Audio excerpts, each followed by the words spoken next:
नमस्कार, खबरों की खबर में आपका स्वागत है। मैं हूं संकेत उपाध्याय। पश्चिम बंगाल और हिंसा, ये संयोग है या प्रयोग?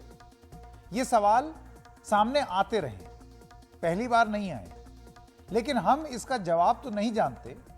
बहरहाल पश्चिम बंगाल में क्या हो रहा है और पहले चुनावों से पहले क्या हुआ है, उसकी जानकारी आपको जरूर दे सकते हैं। शुरुआत करते हैं इसी साल से।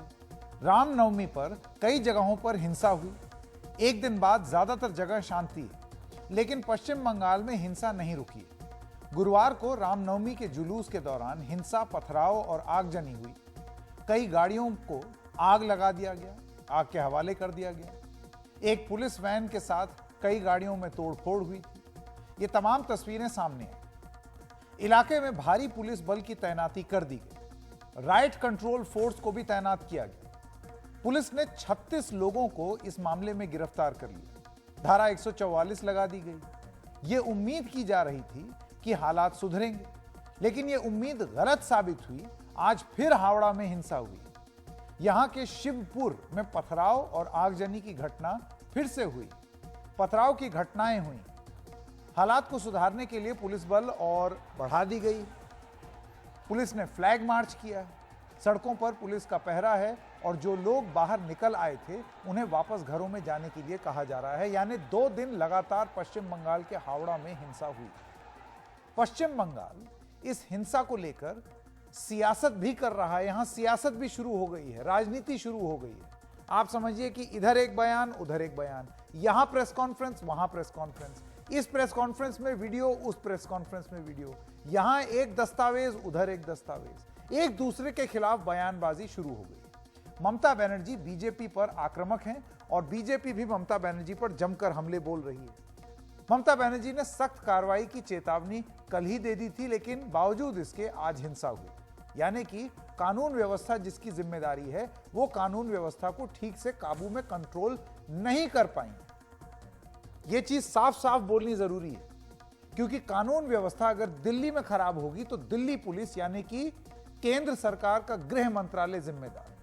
लेकिन अगर हिंसा पश्चिम बंगाल में होगी तो वहां पर कानून व्यवस्था राज्य की जिम्मेदारी है और उसके लिए राज्य सरकार यानी कि ममता बनर्जी की सरकार जिम्मेदार है। Full stop.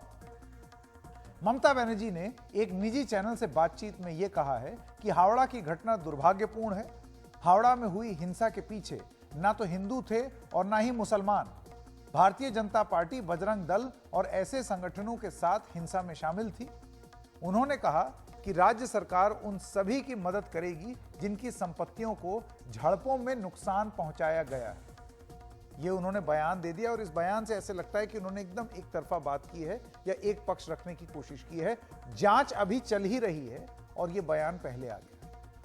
तृणमूल कांग्रेस में नंबर 2 की हैसियत रखने वाले अभिषेक बैनर्जी ने कहा है कि ये लोग बंगाल में शांति को खत्म करना चाहते हैं। उन्होंने आरोप लगाया कि इनके नेता उन इलाकों में जाना चाहते हैं जिससे हालात भड़के।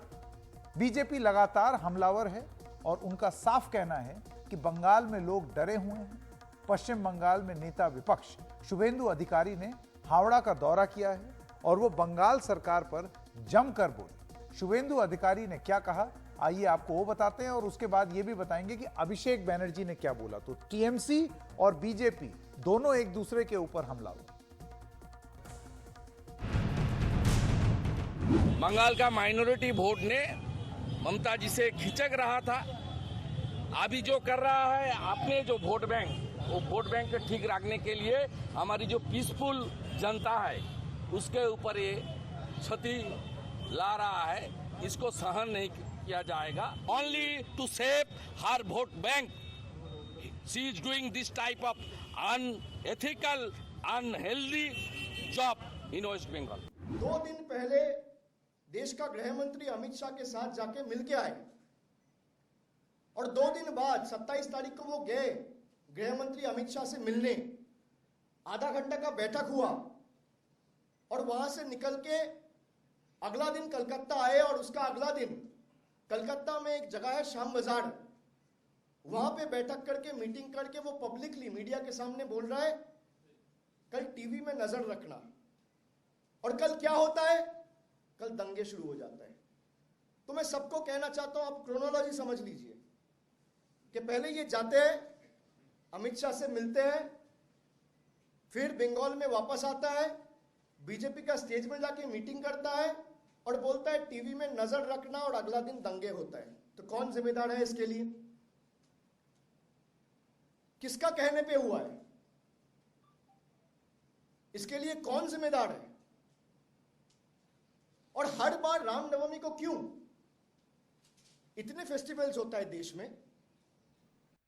इस बीच गृह मंत्री अमित शाह ने हिंसा को लेकर पश्चिम बंगाल के राज्यपाल से बात की। वहीं बंगाल बीजेपी अध्यक्ष से भी उन्होंने फोन पर बात की और हालात की जानकारी ली। बंगाल में राजनीतिक हिंसा की खबरें लगातार आती रही हैं। बीजेपी और तृणमूल एक दूसरे को जमकर दोषी ठहराते रहे। वहीं सांप्रदायिक हिंसा की खबरें ऐसा नहीं है पहली बार आई हैं, इससे पहले भी हुआ है और इसका सीधा सीधा एक हमने असर देखा है और एक सीधी सीधी हमने एक तुलना आप कर सकते हैं चुनाव से।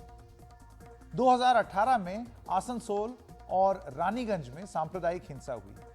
हिंसा में 4 लोगों की जानें गई। 2020 में भाद्रेश्वर में सांप्रदायिक हिंसा हुई। 12 मई को हिंसा के बाद धारा 144 लगाना पड़ा, इंटरनेट सर्विस भी बंद करनी पड़ी। 2022 में मोमिनपुर में 2 गुटों के बीच में सांप्रदायिक हिंसा हुई।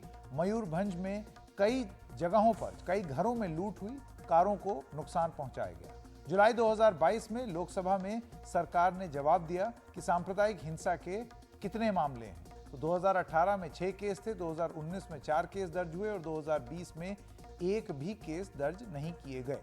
बंगाल में विधानसभा चुनाव में तो अभी काफी वक्त है, लेकिन अगले साल लोकसभा चुनाव है। यही वजह है कि बीजेपी और तृणमूल कांग्रेस दोनों एक दूसरे पर हमले का कोई मौका नहीं छोड़ रहे हैं और नहीं चूक रहे हैं।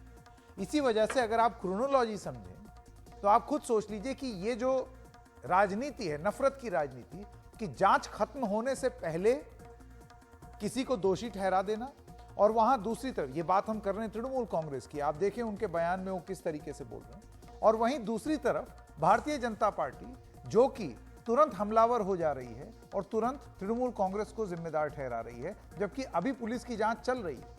कुछ वीडियो सामने आए हैं जिसमें ऐसा लगता है कि बहुत सारे लोग दोषी हो सकते हैं, जो पत्थर फेंक रहे हैं, जो कि राइटिंग कर रहे हैं या आगजनी कर रहे हैं। कौन है ये लोग? इनका ये अभी चिन्हित नहीं हुए हैं, लेकिन राजनीति अभी भी सर चढ़कर बोल रही है। 2018 में यही हुआ क्योंकि 2019 में चुनाव थे। 2020-21 में हुआ क्योंकि 2021 में पश्चिम बंगाल के चुनाव थे। 2024 में भी एक चुनाव है और ठीक 1 साल पहले पश्चिम बंगाल में वही कहानी दोहराई जा रही है। देश का तो फायदा नहीं हो रहा है इससे, लेकिन राजनीतिक रूप से किसका फायदा हो रहा है, यह सवाल आप अपने आप से पूछें। इससे पहले कि हम और आगे बढ़ें, जरा कीर्ति आजाद जी जो कि सांसद हैं तृणमूल कांग्रेस के, वो हमारे साथ जुड़ गए हैं, उनके पास चलते हैं। कीर्ति आजाद जी, आपको नहीं लगता है कि जो बंगाल में हुआ उसके लिए राज्य सरकार जिम्मेदार ठहराई जानी चाहिए? क्योंकि ये कहना बड़ा आसान है इसने किया उसने किया, लेकिन अंत में जिम्मेदारी कानून व्यवस्था की तृणमूल कांग्रेस की ही है, ममता बनर्जी की ही है, क्योंकि आपकी सरकार है वहां। देखिए, जहां कहीं भी इस प्रकार के दंगे होते हैं वहां पर पुलिस को संभालने में मुश्किल होती है, और हमने कभी भी इसको रोकने की कभी बात नहीं की थी। यदि आप देखें तो जहांगीरपुर में कल यही हुआ, जिसको कि कल परमिशन नहीं मिली थी दिल्ली में, जो केंद्र शासित है सारा कानून व्यवस्था देखने वाला, वहां भी इस प्रकार से हुआ। महाराष्ट्र के अंदर यही हुआ है, यही बात कर्नाटक में हुई है, उत्तर प्रदेश में हुई है। इस प्रकार के दंगे सब जगह हुए हैं, और सबसे बड़ी बात तो ये है कि जो लोग जुलूस में निकले थे, भगवान राम शांति प्रिय थे। एक राम राज्य की स्थापना तमंचे बंदूक लेकर के नहीं, साथ में फरसे लेकर के नहीं किया जाता है। राम राज्य, राम सदैव एक सुशील स्वभाव के व्यक्ति थे, और उन्होंने कभी भी यह नहीं चाहा होगा कि उनके रामनवमी वाले दिन, उनके जन्मदिन वाले दिन इस प्रकार से लोग डंडे फरसे यह सब लेकर के चले। जबकि इन्होंने जो परमिशन मांगी है उसमें लिखा हुआ है कि हम किसी प्रकार का भी कोई भी ऐसा शस्त्र लेकर नहीं चलेंगे, और ऐसी कोई हैजार्डस मटेरियल लेकर नहीं चलेंगे जिससे कि किसी को चोट पहुंच सके या किसी के प्राण को आघात हो सके। कीर्ति आजाद जी, बंगाल के संदर्भ में एक क्रोनोलॉजी देखने को मिलती है। 2019 में चुनाव थे तो 18 में हिंसा की बात सामने आई। 2021 में चुनाव थे विधानसभा के तो 20-21 में हिंसा की वारदातें बढ़ी, झड़प हुई और राजनीतिक कार्यकर्ताओं में भी हुई, मर्डर भी हुए, तमाम चीजें। 2024 में फिर चुनाव है और हम देख रहे हैं कि बिल्कुल उसी क्रोनोलॉजी के हिसाब से 2023 में फिर हिंसा हो रही है। इसके लिए जिम्मेदार कौन है? आपने दिल्ली में भी 2020 में देखा होगा कि चुनाव था और यहां दिल्ली में भी इसी प्रकार से दंगे कराए गए थे। तो जहां जहां भारतीय जनता पार्टी की सरकारें नहीं है वहां पर साल भर पहले या 6 महीने पहले इस प्रकार के दंगे कराए जाते हैं, क्योंकि भारतीय जनता पार्टी की सांसें, उनकी रोटी, उनका पानी, ये सारा कुछ हिंदू मुसलमान पर निर्भर करता है। इसी पर ये जीते हैं।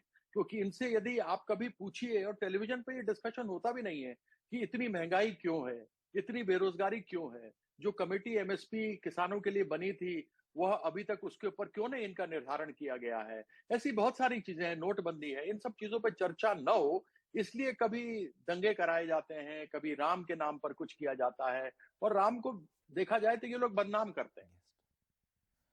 सुप्रीम कोर्ट ने, कीर्ति आजाद जी, ये कहा था अभी कुछ दिनों पहले कि राजनीति और धर्म का घालमेल रहेगा तो नफरत खत्म नहीं होगी। आप मानते हैं यही आरोप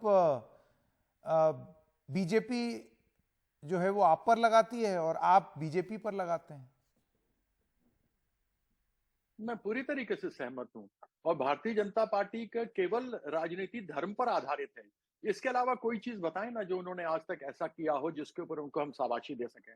क्या परिस्थिति हो गई, 100 जगह दंगे हुए हैं रामनवमी में कल, और वह केवल ऐसा नहीं कि केवल बंगाल में हुए, वो दिल्ली में हुए जो केंद्र शासित है। जितना भी कानून व्यवस्था है वो केंद्र का देखने का है। महाराष्ट्र में हुआ, कर्नाटक में हुआ, यूपी में हुआ, हरियाणा में हुआ। ये सब किनकी है, किनका राज्य है, यहाँ पर कौन चला रहा है, किसकी सरकारें हैं? तो यह सब किए जानबूझकर किए जाते हैं और लोगों को पोलराइज करने का प्रयास किया जाता है, हिंदू और मुसलमान। इसके अलावा दूसरा इनके पास कुछ है ही नहीं करने को। और यही आपने बात बिल्कुल सही कही कि जब कभी बंगाल में 1 साल पहले इलेक्शन हो, मैंने तो आपको बता दिया दिल्ली में भी जब इलेक्शन था कितनी बुरी मुंह के खाई भारतीय जनता पार्टी ने, 63 सीटें ले आई फिर जीत करके आम आदमी पार्टी। तो यह हम सदैव देखते रहे। गुजरात की बात तो मैं भूल ही गया, वडोदरा में जिस प्रकार से हुआ, वहां किसकी सरकार है? पिछले 25 सालों से भारतीय जनता पार्टी की सरकार है। और उसके बाद आप ये देखते हैं, मैं कतई ये नहीं कहता कि जो पत्थर मारते हैं वो सही हैं। मैं ये कहता हूं कि अगर किसी को, मैं आपको यदि नहीं उकसाऊंगा, यदि मैं आपको प्रोवोक नहीं करूंगा तो आप मुझे क्यों कुछ कहेंगे? यदि मैं आपको प्रोवोक करूं, आपको गाली दूं, आपका चरित्र हनन करूं, तो स्वाभाविक है कि आपका उसके ऊपर रिएक्शन आएगा ही, क्योंकि आपके अंदर भी आत्मसम्मान वाली बात है।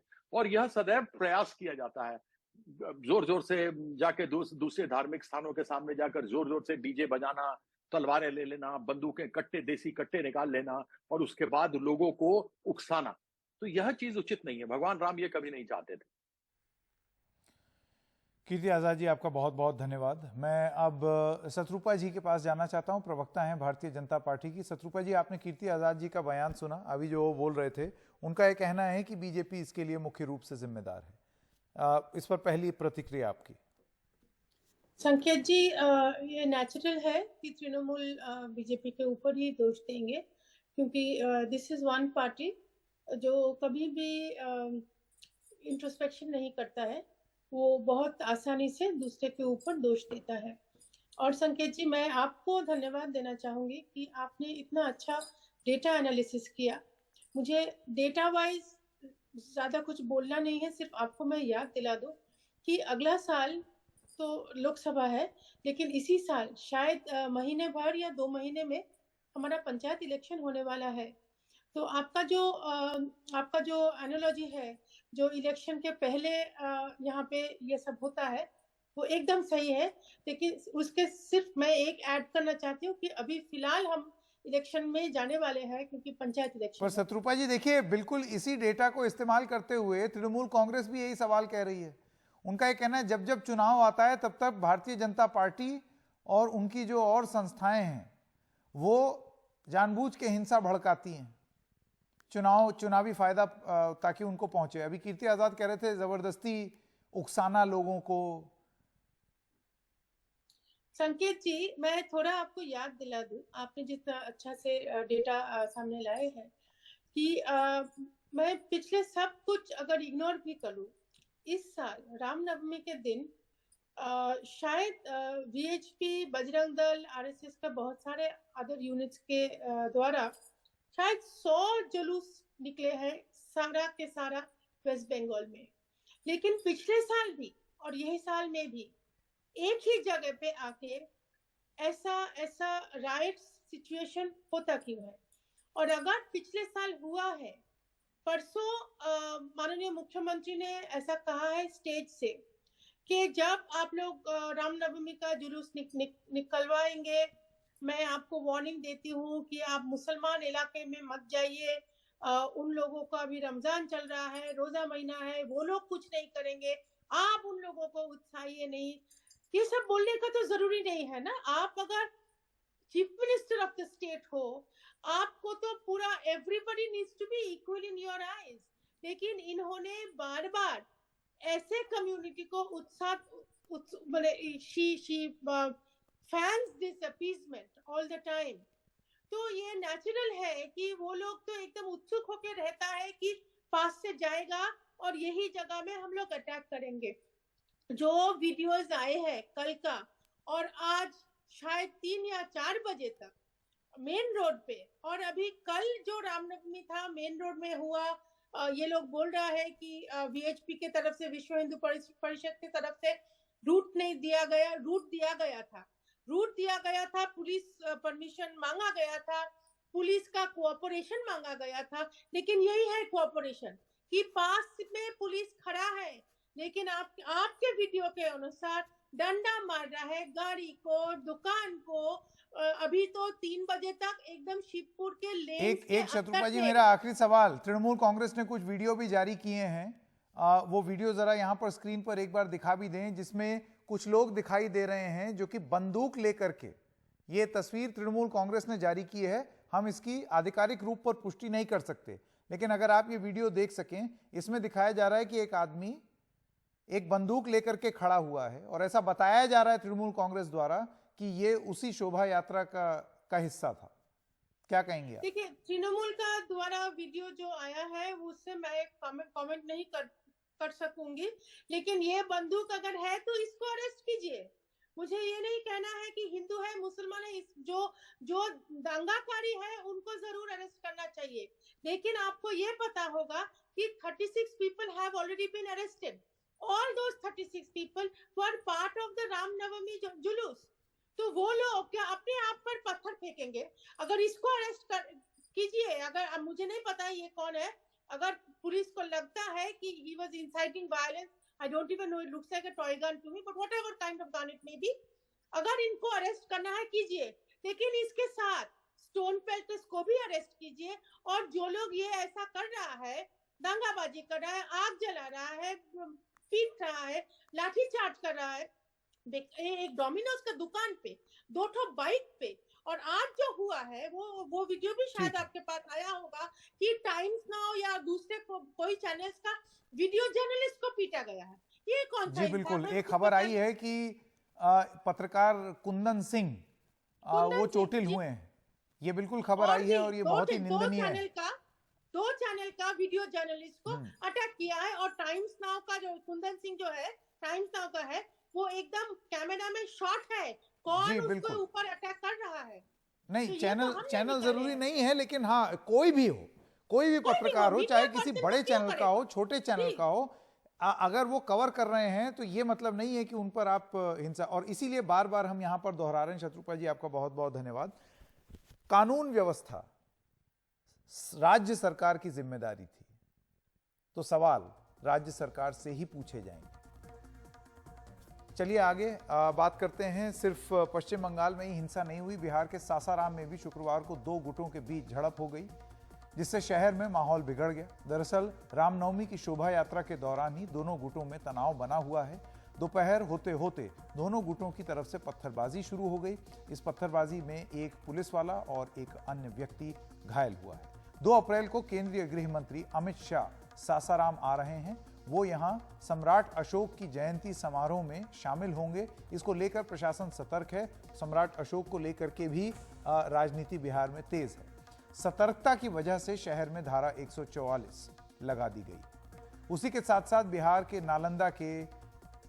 नालंदा के बिहार शरीफ में रामनवमी के जुलूस के दौरान पथराव हुआ और इसके बाद माहौल तनावपूर्ण हो गया। दो गुटों को गोली लगने की खबर है, 2 लोगों को माफ कीजिएगा, गोली लगने की खबर है। पत्थरबाजी में 3 लोग जख्मी भी हुए हैं। सभी घायलों को इलाज के लिए अस्पताल में भर्ती कराया गया है। तो स्थिति कुछ जगह बिगड़ रही है, लेकिन अब पुलिस का दावा यह है कि धीरे धीरे उसको सुधारा भी जा रहा है। एक छोटे से ब्रेक के लिए अभी रुक रहे हैं। ब्रेक के बाद जब आएंगे तो एक और मुद्दे पर बात करेंगे और वो मुद्दा है राहुल गांधी की बर्खास्तगी और किस तरीके से विपक्ष इसमें आपदा में अवसर ढूंढ रहा है, एकजुट हो रहा है। इस पर राजस्थान के मुख्यमंत्री अशोक गहलोत का क्या मत है, वो क्या मानते हैं, उनसे हम सीधी बात करेंगे। उनसे कुछ सवाल और भी पूछेंगे, जैसे कि उनके अपने राज्य में डॉक्टर हड़ताल पर हैं। आप सोचिए इतने सारे प्राइवेट डॉक्टर हड़ताल पे चले जाएं, तो इस स्थिति को निपटने के लिए वो क्या कर रहे हैं बतौर मुख्यमंत्री। देखिए ये एक्सक्लूसिव इंटरव्यू एक छोटे से ब्रेक के बाद।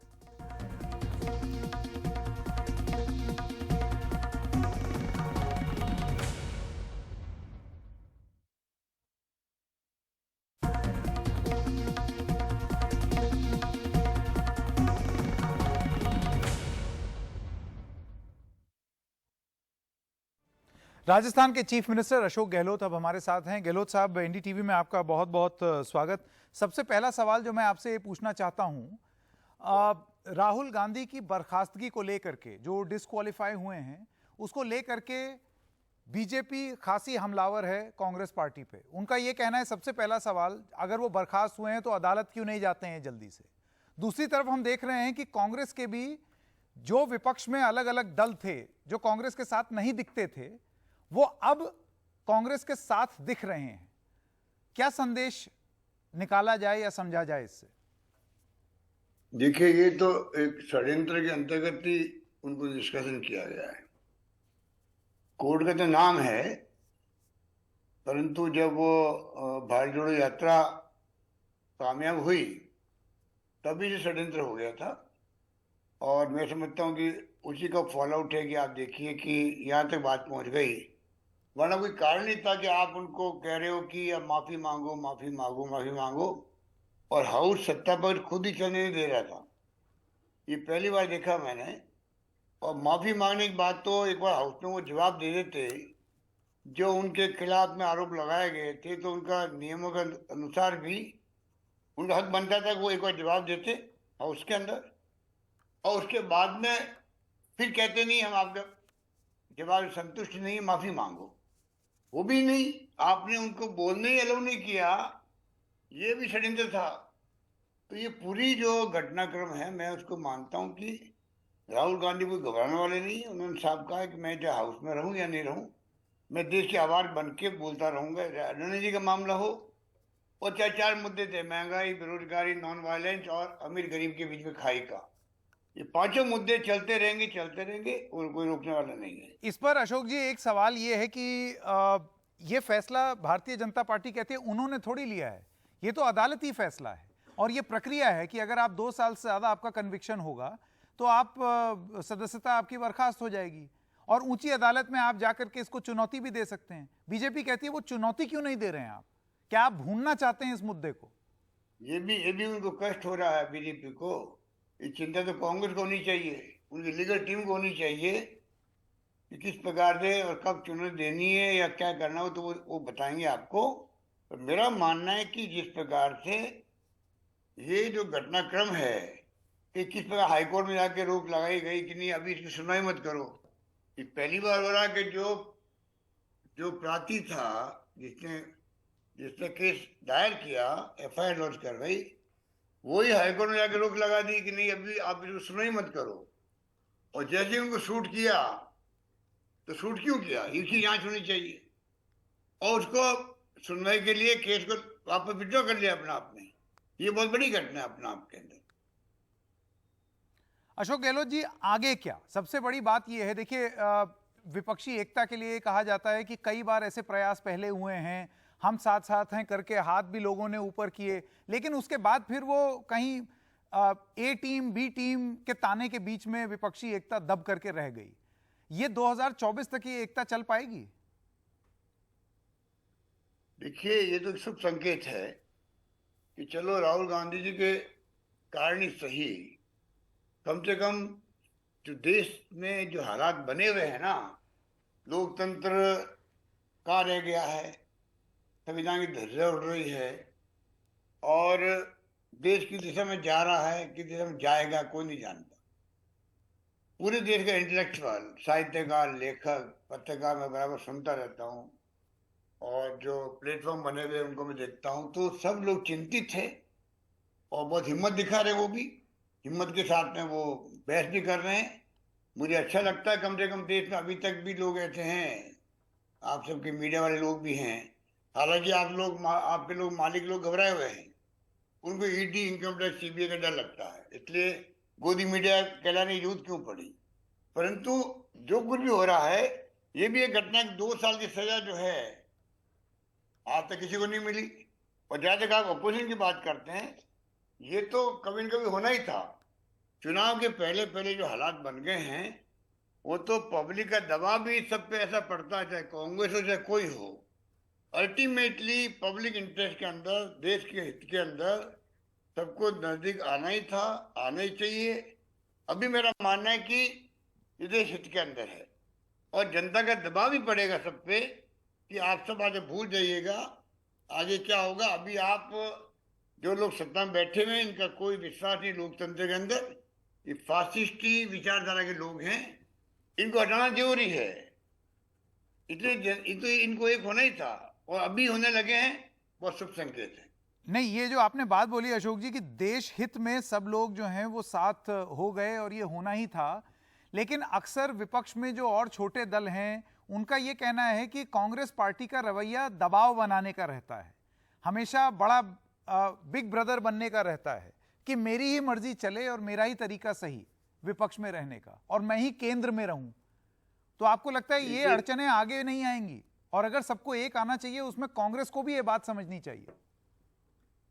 देखिए, जहां तक मेरा अनुभव कहता है, कांग्रेस का रवैया कभी भी नहीं रहा है।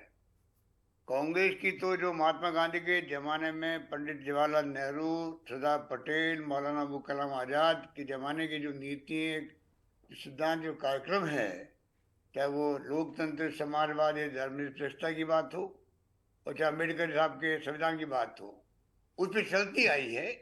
और ये आरोप को इक्का दुक्का लोगों ने लगा दिए होंगे। देश इस बात का गवाह है कि कांग्रेस ने ये अपना रवैया कभी नहीं रखा है, ना रखेगी। अशोक जी, एक आपने संभवतः एक बयान सुना होगा प्रधानमंत्री का, जब वो उद्घाटन कर रहे थे बीजेपी की नई बिल्डिंग का। वो ये कह रहे थे कि ये सब लोग जो हैं, भ्रष्ट लोग, एक गठबंधन बना रहे हैं, कोalition ऑफ करप्ट। इस बयान को आप किस तरीके से देखते हैं? मैं अनफॉर्चुनेटली देखता हूं कि प्रधानमंत्री जी एक शहंशाह बन गए हैं। डेमोक्रेसी के माध्यम से चुनाव में प्रधानमंत्री कभी ऐसी भाषा काम नहीं लेता विपक्ष के लिए। तमाम पार्टियां, उनमें सबको एक गठबंधन लगता है करप्ट लोगों का। ये भाषा काम लेना ही मैं समझता हूँ कि अशोभनीय है। प्रधानमंत्री नरेंद्र मोदी जी को ये भाषा काम नहीं लेनी चाहिए थी, क्योंकि विपक्ष के बिना सत्ता क्या है। सत्ता पक्ष की तभी वैल्यू है या उसकी एग्जिस्टेंस है तब वो विपक्ष भी साथ में हो। विपक्ष का मान सम्मान तो प्रधानमंत्री को आगे बढ़ के करना चाहिए, तब जाके सम्मान उनका बढ़ता है, विपक्ष का नहीं बढ़ता है। प्रधानमंत्री के मुंह से ऐसी बातें निकलना मैं समझता हूँ, पता नहीं कौन उनके सलाहकार ऐसे बन गए हैं, इस प्रकार की भाषा बोलने लग गए वो। नहीं, देखिए, बिल्कुल ऐसा ही आरोप बीजेपी ने कांग्रेस के राहुल गांधी पर लगाया है कि उन्होंने मोदी सरनेम के खिलाफ जो बयान दिए, उससे पूरे ओबीसी समाज को उन्होंने ठेस पहुंचाई। तो उनको भी ऐसे बयानों से बचना चाहिए। गलत है। बात सुनिए, ये बहानेबाजियां हैं। राहुल गांधी के दिलों के अंदर मैं बहुत करीब से मैंने देखा उनको, गुजरात के अंदर भी उनके दिल के अंदर देश और देशवासियों के प्रति, गरीबों के प्रति विशेष रूप से, चाहे वो दलित हो, चाहे वो आदिवासी हो, चाहे वो पिछड़े वर्ग के हों, उनके दिल में जो भाव है वो कोई कल्पना नहीं कर सकता, कोई सोच नहीं सकता, वैसा व्यक्तित्व का धनी है वो। अब उसको आप तोड़ मरोड़ के अपने राजनीतिक लाभ के लिए कुछ भी कह दीजिए, वो अलग बात है। देखिए, जहां तक राहुल गांधी जी ने जो कहा कि ये मोदी जो है, नाम के लोग जो नीरव मोदी है या ललित मोदी हैं, और नरेंद्र मोदी जी के बारे में कहा, वो एक पॉलिटिकली जो लैंग्वेज होती है जिससे कि आम जनता समझ जाए कि मैं कहना क्या चाहता हूँ। उन्होंने नरेंद्र मोदी के बारे में कोई कमेंट नहीं किया उस वक्त में। वो तो क्योंकि नरेंद्र मोदी का सरनेम मोदी है, तो कहा भाई ये क्या संयोग है कि ऐसे आरोप तो मैं समझता हूँ जब अडवाणी साहब थे या अटल बिहारी वाजपेयी थे, उस जमाने में कितने आरोप लगे होंगे, कभी केस दर्ज नहीं हुआ किसी के खिलाफ में मानहानि का। ये तो एक पॉलिटिकली जो लीडर होता है, वो जब बोलता है तो उसकी पॉलिटिकल लैंग्वेज होती है जिससे कि जनता में मैसेज आए कि मैं कहना क्या चाहता हूँ। तो उनका मकसद वो था, और उसको लेके आज देखिए आप, अमित शाह जी ने नई बात 9 साल के बाद कह दी कि सीबीआई ने उनको कहा कि आप नाम ले लीजिए मोदी जी का, तो हम आपको छोड़ देंगे। तो आज राहुल गांधी के ऊपर पुलिस पहुंच गई दिल्ली की, कि श्रीनगर में क्या कहा उन्होंने महिलाओं के बारे में, भाई कि महिला मुझसे मिली और उन्होंने कहा हम बहुत दुखी है, हमारे हमारे हमारे खिलाफ में या हमारे साथ में जाती हुई है। तो दिल्ली की पुलिस पहुंच गई उनके घर पे, और उन्होंने कहा मैं जवाब दूंगा नोटिस का, तो फिर पहुंच गई। तो क्या अमित शाह जी ने जो कहा है कि पुलिस के या सीबीआई के अधिकारी ने उनको कहा कि आप नाम ले लीजिए मोदी जी का, तो हम आपको छोड़ देंगे, तो क्या उनके खिलाफ केस दर्ज करेगी या उनको नोटिस देगी पुलिस, दिल्ली पुलिस, और पूछेगी उनको भाई आपको किन किन अधिकारियों ने कहा, आज वो किस पोजीशन के अंदर है। आपको लगता है कि पूछना आप नाम चाहिए ले जिस लीजिए, तरीके आपको से छोड़ देंगे। अशोक जी, जिस तरीके से राहुल गांधी के घर दिल्ली पुलिस पहुंची उनके बयान पर स्पष्टीकरण लेने के लिए, आपको लगता है अमित शाह का ये जो बयान आप जिसका जिक्र कर रहे हैं, उस दिल्ली पुलिस को इसी विद्युत गति से उनसे भी सवाल पूछना चाहिए कि भाई कौन था वो अफसर? यही मैं कह रहा हूँ, कम से कम मैं यही कह रहा हूँ कि उनको चाहिए इनको नोटिस देवे कि बताइए भाई आपको किन अधिकारियों ने कहा कि आप नरेंद्र मोदी का नाम ले लीजिए तो हम आपको छोड़ देंगे। ये अगर राहुल गांधी जी के साथ में कर सकते हैं तो इनके साथ में क्यों नहीं पूछताछ करेंगे? करनी चाहिए पूछताछ। जी बिल्कुल। एक सवाल मैं अशोक जी आपसे ये पूछना चाहता था, ये जो बीजेपी का ओबीसी कार्ड ले आना, राहुल गांधी का इसको जनता तक ले जाना, ये बताना कि मेरे साथ गलत हो रहा है, जनता को किसका संदेश ज्यादा प्रभावी रूप से पहुंच रहा है, मैं आपसे ये जानना चाहता हूं। क्योंकि देखिए इसका जो इम्तिहान है वो है चुनाव, कि जनता किसकी बात से ज्यादा कन्विंस हो रही है। कर्नाटक होगा और बाद में आपके अपने राज्य में भी चुनाव होगा, तो कौन अपनी बात ज्यादा प्रभावी रूप से रख पा रहा है? क्योंकि कांग्रेस पर यही आरोप रहता है कि आप बोलते तो हैं लेकिन चुनावी नतीजों में वो नजर नहीं आता। चुनावी नतीजे भी नजर आएंगे कभी न कभी, आप चिंता नहीं करें। हमने देखा, इंदिरा गांधी जी के वक्त भी देखा हमने, और वाजपेयी के वक्त भी देखा है। फील गुड भी हुआ है, इंडिया शाइनिंग भी हुआ है, और जनता हिंदुस्तान की बहुत समझदार है। Common sense, Robert common sense extra ordinary उनका है। अकल विचारी में दुनिया के किसी मुल्क से हमारी देश की जनता कमजोर नहीं है। ये इनको भ्रम जो है, अहम घमंड जो है मोदी जी को, अमित शाह जी को, ये कब उतर जाएगा पता नहीं लगेगा इन लोगों को। इनके बाद में एक सुनहरा अवसर आया था जब राहुल गांधी जी की यात्रा थी, और 4 मुद्दे थे, महंगाई के, बेरोजगारी के, नॉन वायलेंस के, और अमीर गरीब की खाई के।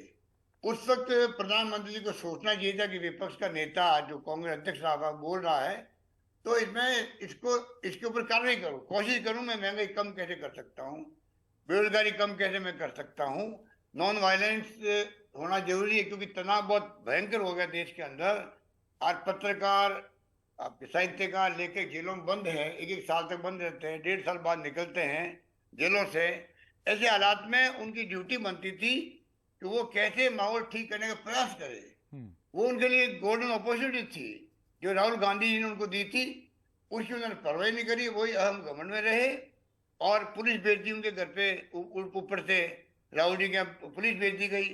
ये जो कुछ भी किया गया मैं समझता हूँ उसके नतीजे सरकार को कभी कभी भुगतना पड़ेंगे। जी, एक सवाल मैं आपसे पूछना चाहता हूँ। अभी आप टेलीविजन पर देख भी रहे होंगे, राम नवमी पर जो जुलूस निकले हैं और उससे इर्द गिर्द रामनवमी पर बहुत हिंसा देश के अलग अलग हिस्सों में देखने को मिली है।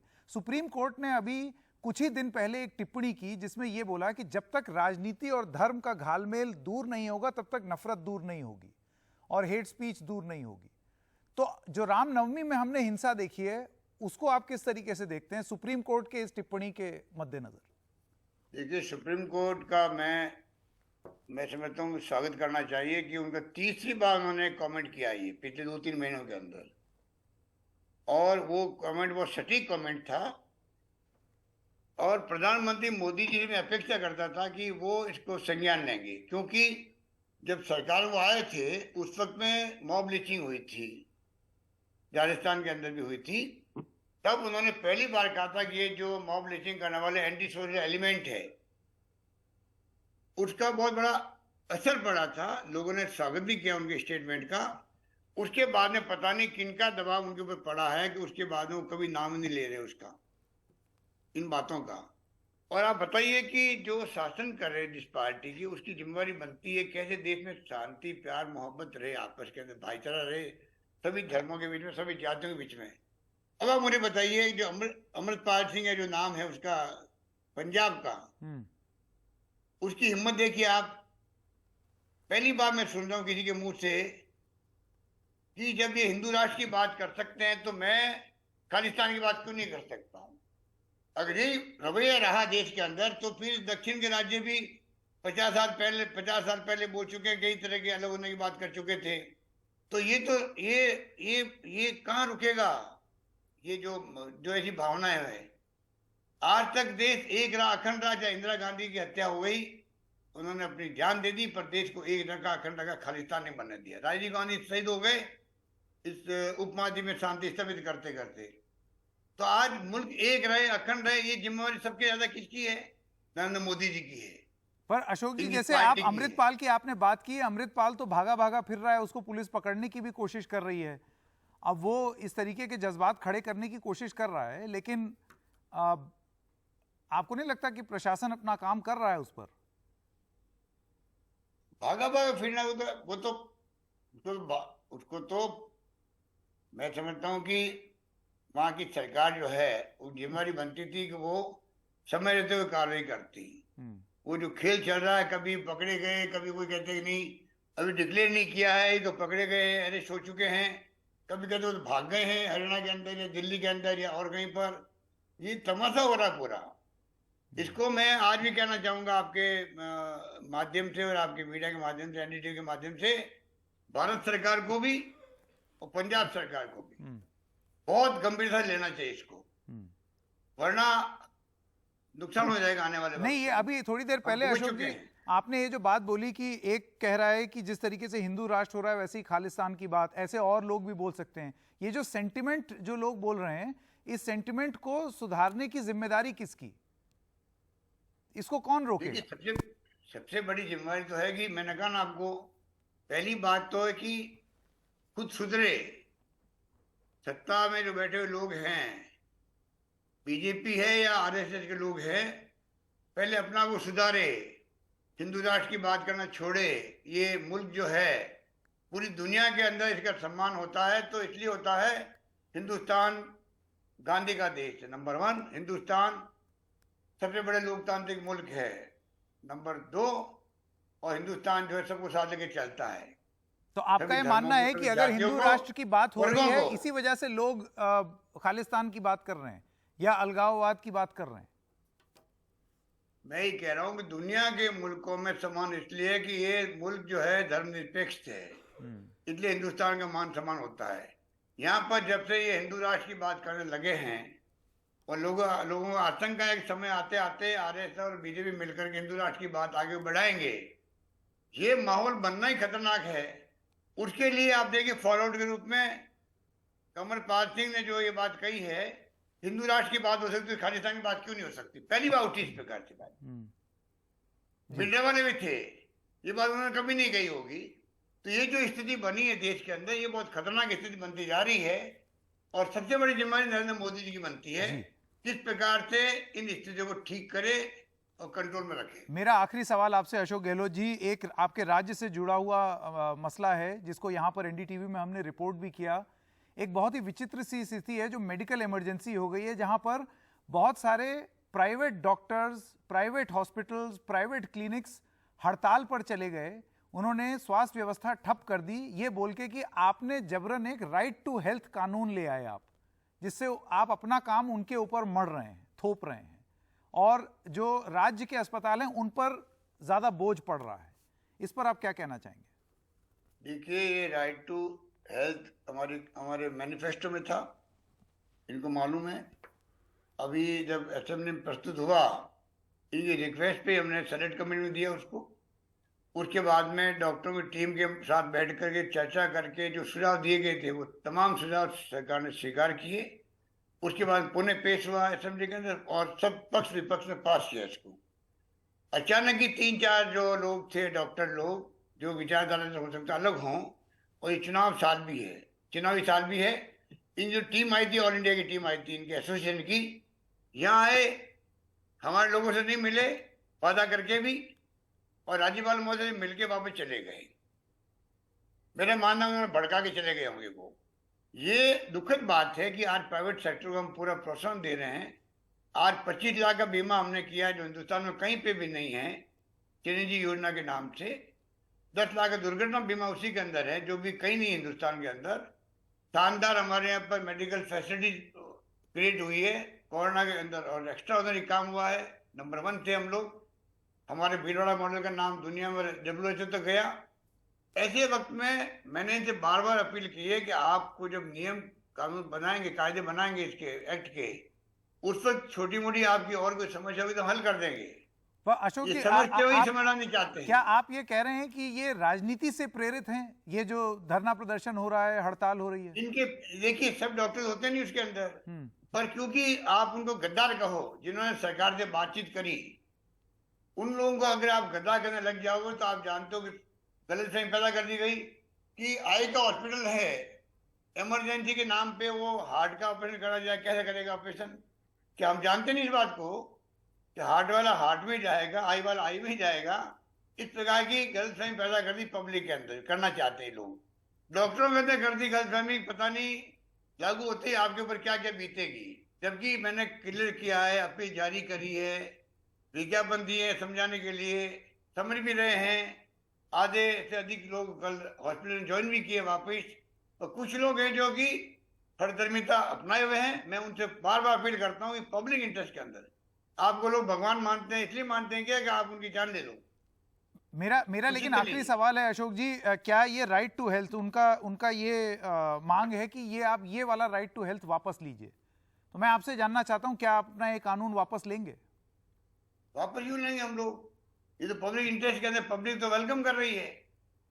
उनके कोई सुझाव है कि क्या तकलीफ आने वाली, उनको हम ठीक कर देंगे। जब इसके रूल्स बनेंगे तो ठीक हो सकते हैं। ठीक। अशोक गहलोत जी, बहुत बहुत धन्यवाद, बहुत शुक्रिया एनडीटीवी से बात करने के लिए। धन्यवाद आपका भी।